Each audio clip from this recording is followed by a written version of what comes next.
La parole de Dieu annule les discours négatifs sur soi. Lorsque nous sommes tentés de devenir notre pire critique, nous devons nous rappeler de ce qu'il dit de nous. Aujourd'hui dans Better Together, Joyce Meyer, Nicole C., Nathalie Grant et Alex Silly se joignent à nous. Venez nous rejoindre parce que nous avons besoin de parler de comment renouveler nos esprits avec l'amour de Dieu, son espérance et sa vérité. Je sais que nous sommes souvent en proie à des discours négatifs sur nous-mêmes. Parfois, nous entendons des choses dans notre tête à propos de nous-mêmes et nous sommes parfois tentés de les croire. Mais je me souviens d'avoir entendu une voix extérieure qui me disait souvent, je me souviens, comme je l'ai dit, j'étais dans une ancienne relation et il me disait souvent, Nicole, quel est ton but dans la vie? C'est ton problème, tu n'as pas de but. Oh là là! Et je me suis souvenu d'avoir entendu cela à l'intérieur de moi et je me souviens de la décision que je devais prendre. Vais-je recevoir le mensonge comme une vérité ou vais-je croire ce que Dieu dit être la vérité? Et je me souviens qu'à l'époque, je n'avais pas le courage de dire quoi que ce soit à haute voix. Je n'avais pas l'audace de dire « tu ne peux pas me parler ainsi, je ne te crois pas ». Mais je me souviens d'avoir été têtue à l'intérieur et d'avoir dit « ce n'est pas vrai, ce n'est pas vrai. Je suis une créature merveilleuse, ce n'est pas vrai, j'ai un but, Dieu m'a créé dans un but précis ». Je me souviens d'avoir décidé intérieurement, à ce moment-là, ce que j'allais incuber en moi. Et je crois donc que nous avons toujours le choix. Nous pouvons soit croire la vérité de ce que Dieu dit, soit prendre ce qui est faux et croire que c'est la vérité. Mais ce n'est pas toujours la même chose. Je crois donc aussi que plus nous apprenons à connaître Jésus, plus nous apprenons à connaître la vérité. Plus nous voyons le reflet de ce que nous sommes vraiment et plus nous sommes capables de dire « Non, cela ne correspond pas à l'image qu'il a faite de moi ou qu'il est en train de faire de moi, alors je ne recevrai pas ça. » Et je pense donc que nous avons tous une obligation. Nous devons tous prendre la décision de dire « D'accord, Dieu, en fin de compte, vais-je te croire ou vais-je me croire moi-même ?» Et il s'agit de savoir qui je choisis de croire. Et je ne sais pas si vous avez déjà eu cette discussion négative à l'intérieur de vous. Non, nous n'avons jamais eu ce genre de discussion. Mais que dites-vous? Comment vous y prenez-vous pour vous en sortir? J'aime beaucoup ce que vous avez dit. Quand nous entendons la vérité de Dieu, il est dit que la vérité vous rendra libre. Donc, tout ce qui vous met en esclavage, c'est ce discours négatif sur vous-même. Tout d'abord, vous ne savez pas que vous avez un discours négatif sur vous-même jusqu'à ce que votre esprit soit renouvelé par la parole. C'est à ce moment-là que vous commencez. Je me dis quoi?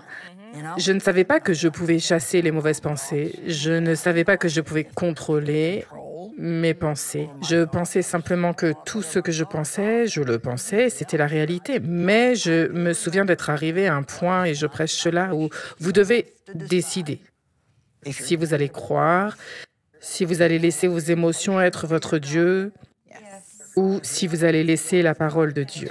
Allez-vous croire ce que vous ressentez ou allez-vous croire ce que dit la parole? Allez-vous croire ce que vous pensez? Allez-vous croire ce que les autres vous disent? Allez-vous croire la parole de Dieu? Donc, la parole de Dieu doit devenir notre norme sacrée et même si je ne comprends pas tout ce qu'elle contient, elle reste vraie. C'est exact. Et c'est la lumière qui nous guide. Il faut trouver un endroit où mettre sa foi et c'est là qu'il faut la mettre. Et même si je ne comprends pas ce qui se passe dans ma vie en ce moment, je ne comprends pas pourquoi cela ne disparaît pas. Je sais que tu m'aimes, Dieu. Je ne comprends pas ces choses, mais je crois à ta parole. Une fois que vous avez fait cela, vous pouvez commencer à vous débarrasser de tout ce vilain monologue intérieur. Il n'y a rien de pire qu'un discours négatif sur soi. Parce que si vous ne croyez pas en de bonnes choses à propos de vous-même, vous ne serez jamais convaincu par quelqu'un d'autre. Mais l'Écriture dit, comme nous le savons de Corinthiens 10, 5, nous renversons les raisonnements. La plupart de nos pensées sont des arguments contre la vérité et toute prétention qui s'élève contre la connaissance de Dieu et nous rendons captives toutes les pensées pour les rendre obéissantes à Christ. Et nous serons prêts à punir tout acte de désobéissance. Donc, c'est comme prendre chaque pensée captive. Je n'ai jamais compris comment faire ça quand j'étais jeune. Parce que je pensais à chaque fois, même quand je me préparais, parce qu'évidemment c'était ma haine de moi-même qui s'affichait dans le miroir, mon discours négatif. Je ne peux pas faire ça, tu es stupide. Toute ma vie, on m'a dit que j'étais stupide. Tu ne peux rien faire, tu es stupide. J'étais comme, ok, je suis stupide. Alors quand on me dit que je ne peux pas, je ne peux pas. J'aime ce que vous dites, Joyce, que vous ne savez pas que c'est négatif jusqu'à ce que la parole de Dieu renouvelle votre esprit. Et je veux dire que c'est parfaitement exprimé parce que je pense que beaucoup de gens se disent, eh bien, qu'est-ce que la vérité? Vous devez connaître la vérité pour qu'elle vous libère, mais le renouvellement de l'esprit se fait en prenant ses pensées captives et en les rendant obéissantes à Christ. Que dit Jésus à ce sujet? C'est ce que je dois faire. Avant, je laissais mes pensées vagabonder. Elles n'avaient nulle part où aller, mais je devais remplacer l'erreur par la vérité. J'ai commencé à le faire lorsque j'étais à l'université et que j'étais fiancée avec quelqu'un avec qui je n'aurais jamais dû. Et j'étais boulimique et j'étais en plein désarroi. Et j'avais tellement de pensées négatives à l'égard de moi-même. Cela peut sembler élémentaire, mais j'ai commencé à lire la parole de Dieu à haute voix. Et je ne me contentais pas de la lire, je la lisais à haute voix. Et j'ai commencé à l'apprendre par cœur parce que je lisais toujours la même chose. Alors j'ai commencé à marcher et le dire à haute voix. Et vous savez, ce qui est drôle, c'est que vous pouvez vous sentir ridicule lorsque vous le faites au début, mais l'une des façons de simplement, lorsque vous avez la pensée et la chose, vous ne pouvez pas penser à quelque chose d'autre lorsque votre bouche est en marche. Donc, quand votre bouche est en train de prononcer la parole de Dieu, elle va automatiquement annuler les pensées qui sont dans votre esprit. Et tout d'un coup, quand vous commencez à le faire encore et encore, cela va commencer à jaillir de vous parce que c'est là-dedans. Et l'autre jour, j'ai une fille en particulier qui lutte avec la pensée négative sur elle-même. Je pensais qu'elle était au téléphone. Je lui ai demandé à qui elle parlait. Elle m'a répondu, je lisais la Bible à haute voix. Et j'étais comme... Oh. Parce qu'elle a commencé à réaliser, eh bien, j'attends une seconde, tu as raison, je dois commencer à lire la Bible à haute voix parce que je n'y crois pas pour l'instant, je ne le ressens pas pour l'instant, mais je dois faire taire les pensées qui traversent mon esprit, donc je vais ouvrir la bouche et commencer à lire la parole de Dieu à haute voix.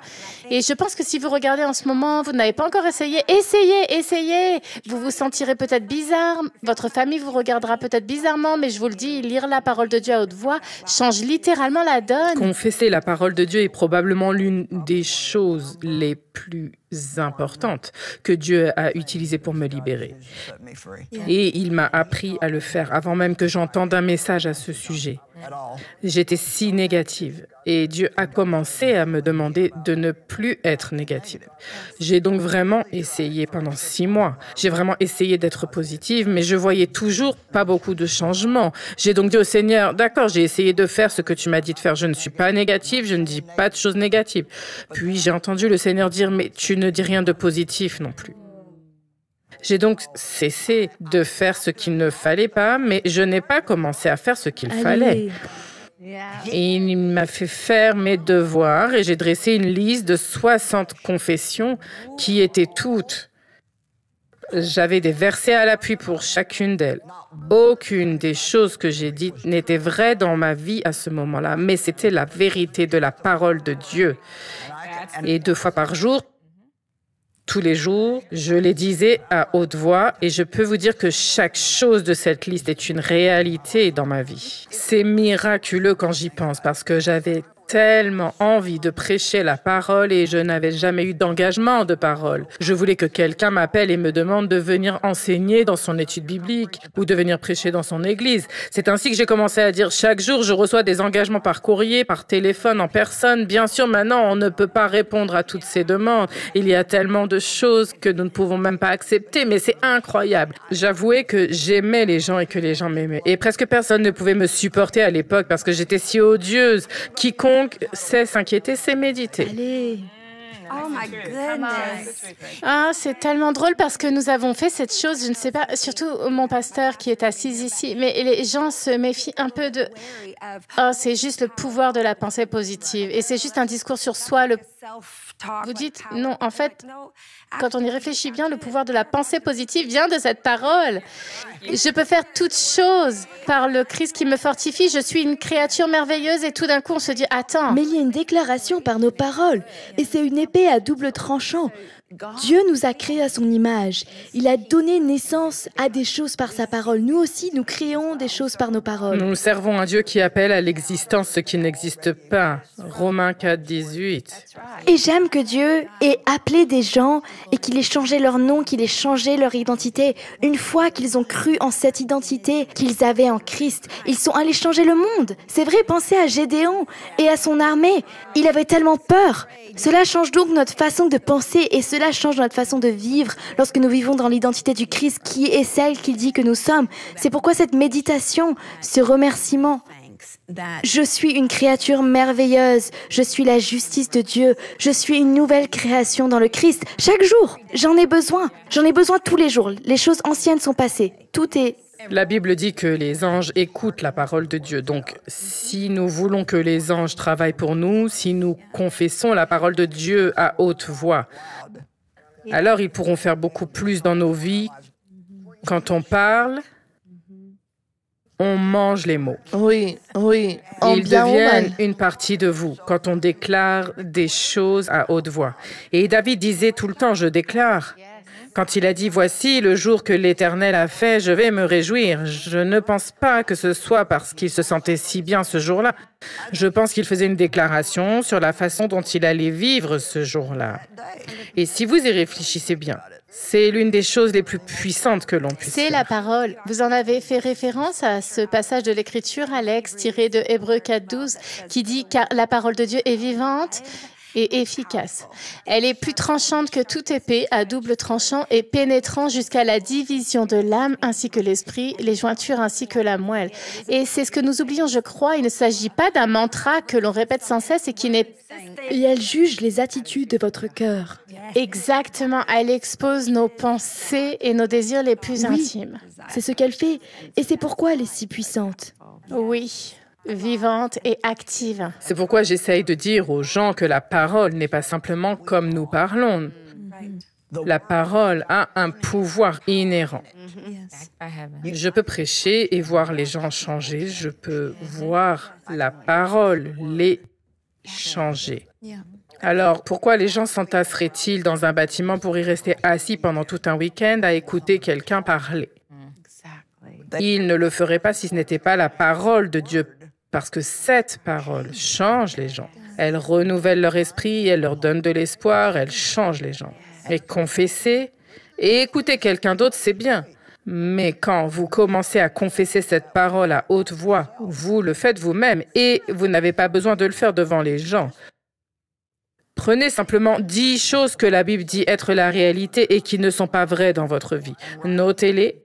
Et commencez à les confesser à haute voix 2, 3, 4 fois par jour et vous verrez ce qui se passera au bout de quelques mois. Affichez-les dans votre voiture pour que lorsque vous conduisiez seul, ils soient devant vous et vous les confessiez pendant que vous conduisez. Cela aide à renouveler votre esprit, c'est l'une des grandes choses qui renouvellent l'esprit.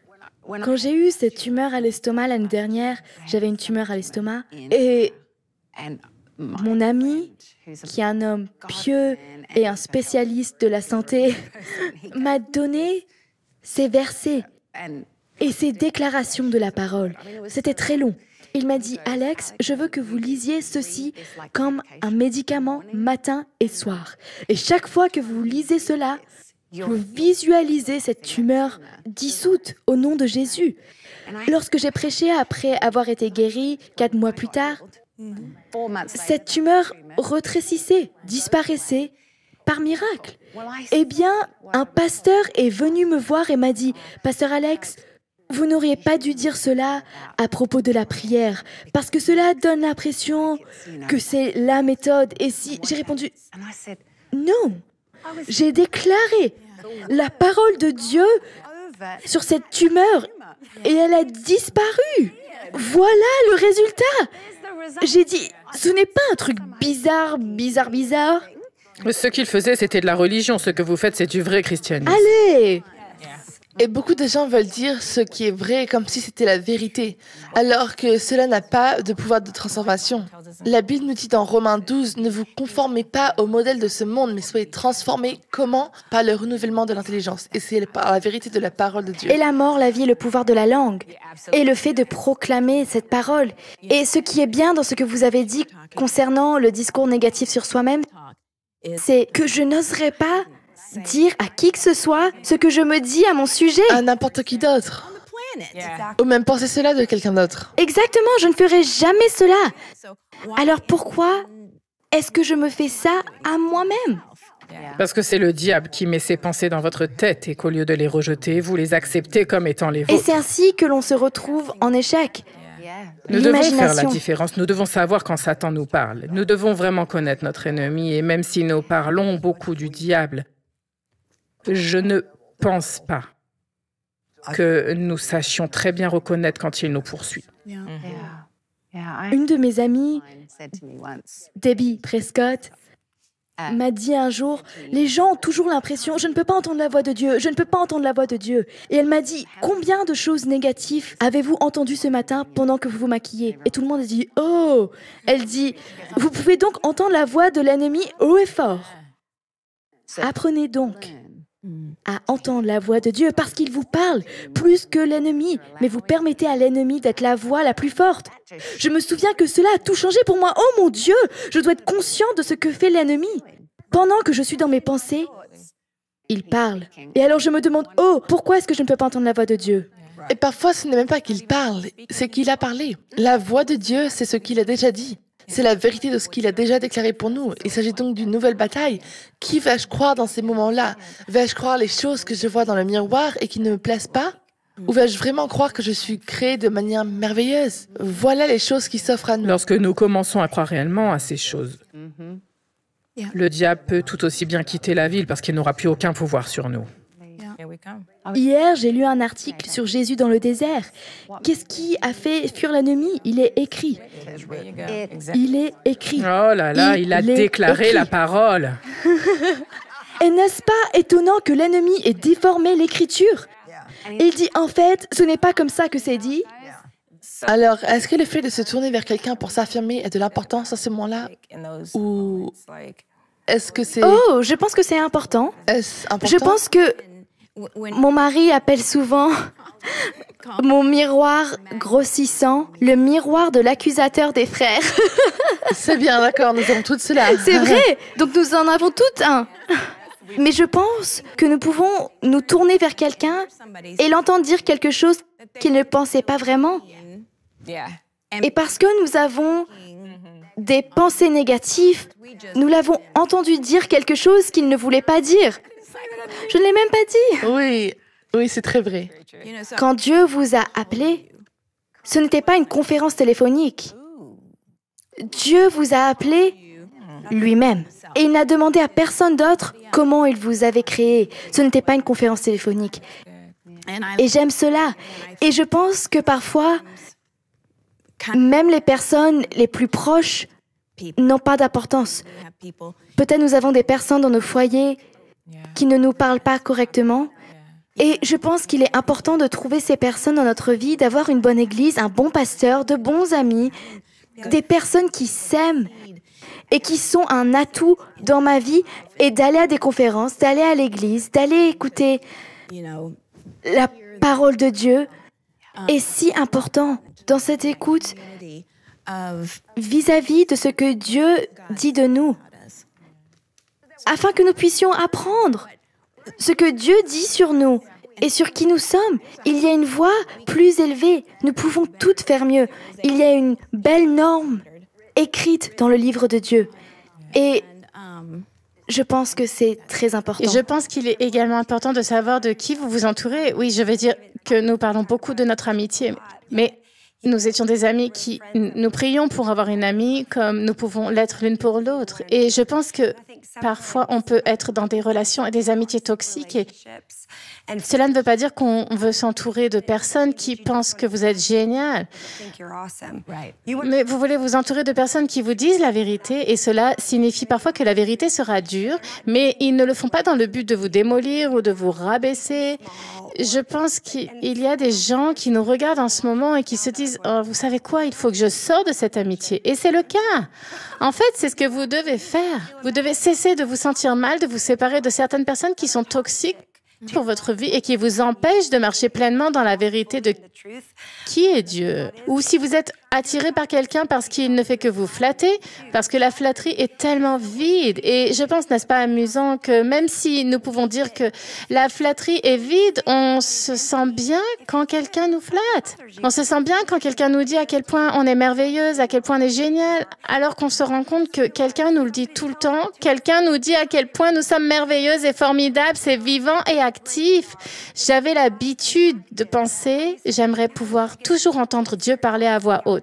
J'ai une amie qui disait, « Oh, j'ai entendu Dieu dire. » Je lui disais, « Non, tu l'as vraiment entendu ?» Elle disait, « J'ai entendu une voix d'homme. » J'ai répondu, « Je n'ai jamais entendu de voix masculine en dehors de celle de mon mari. Je n'ai jamais entendu Dieu dire, « Bonjour, ma fille. » Et elle se dit, « Je veux entendre Dieu. » Et quand vous vous rappelez que vous pouvez entendre Dieu, vous le pouvez. Il y a une conversation avec nous chaque jour par l'intermédiaire de sa parole. Parce que ce n'est pas seulement un texte ancien qui a été écrit il y a des milliers d'années. Elle est vivante aujourd'hui.